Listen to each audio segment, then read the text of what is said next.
MTRT na silent killer. Tapos meron na siyang bang sensor. Ayan. Nabili ko lang to ng second hand kasi wala naman nang mabibiling, ang alam ko wala nang mabibiling bago nito. So nabili ko lang siya ng second hand. Pang stock engine. So kabit natin sa Honda Click natin. Size 10mm. 14mm.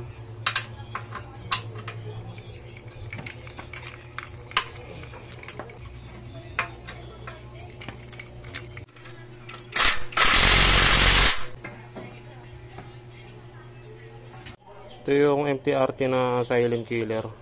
Ito yung dulo niya. Tapos naka blue tip na rin. Tapos stainless to. Itong head guard na to naka hydro dip yan. Pero ito kasing second hand nga. Yan, may pintura na siya. Ito yung stock na tornilyo ng pipe. Mas maigsi yung kailangan natin ngayon sa MTRT. Kasi pag itong mahaba, tatagos lang.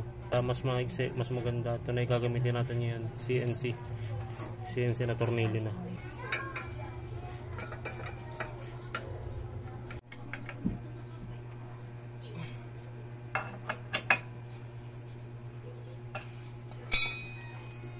So ito na, naka-mount na yung MTRT natin.